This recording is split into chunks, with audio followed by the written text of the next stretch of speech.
Welcome back to Horror Through the Decades. We're going to tackle 2010's Tucker and Dale vs. Evil. It was directed by Eli Craig. It stars Tyler Labine as Dale, who was from a great TV show called Deadbeat. He was in Rise of the Planet of the Apes, Sons of Tucson, and Reaper. And then you got Alan Tudyk. Man, what don't we know Alan Tudyk from? He just, when he got onto the scene, he just kind of took over. He's done voices in Rogue One, Harley Quinn's Utopia, Wreck-It Ralph. He was on Firefly. He's on Resident Alien. Like, he just, if it's some sort of genre thing, he's in it, and he's amazing. We got Katrina Bowden. She was Allison. She was in 30 Rock, Piranha 3 Double D, over 200 episodes of Bold and Beautiful. I'm not sure how to pronounce her name, so I apologize in advance if you're, well, I know you're watching because, you know, Chilean Simmons? She was in Final Destination 3, Good Luck Chuck, John Tucker Must Die, the remake of Carrie, and a severely underrated, way canceled early TV show called Wonder Falls. And then Brandon J. McLaren, who was in Falling Skies, Harper Island, She's the Man, but so much TV. Like, he's become one of those guys that's like in one episode or two episodes of like every show ever. This one has an 85% on Rotten Tomatoes, 7.5 on IMDb, and a 65 on Metacritic, which means for Metacritic, that's a really highly rated movie. Which tells me that for whatever reason that they decided to shelve it for 3 years, they were wrong, because people love it. One of my favorite scenes in the movie comes about 33 minutes into the movie. I don't know if I want... You know what? I'm going to give it away. We spoil things here.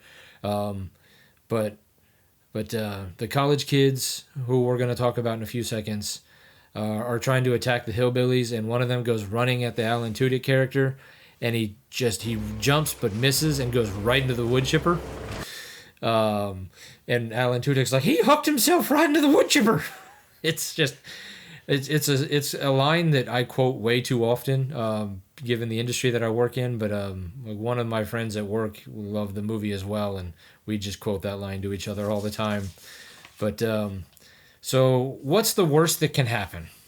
I mean, that's the line that every guy hears, right?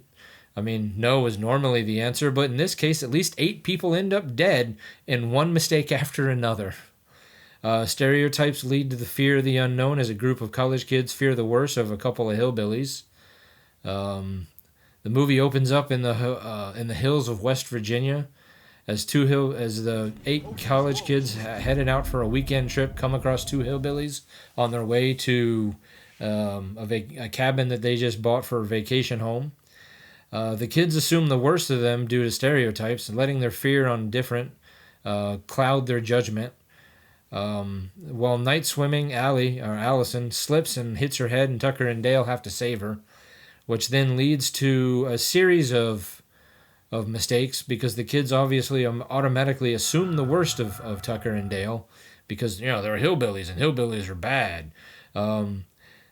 Then, like I said, a series of unfortunate but yet hilarious mistakes happen, and 6 of the kids end up killed, and 1 cop.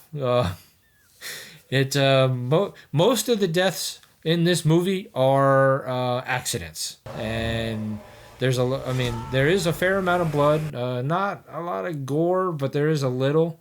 Along the way, we learn that the leader of the kids, I believe his name was Chad, so that's kind of fitting, is kind of a mentally disturbed individual who lets his fear and his obsession with the stereotype of hillbillies like run his life.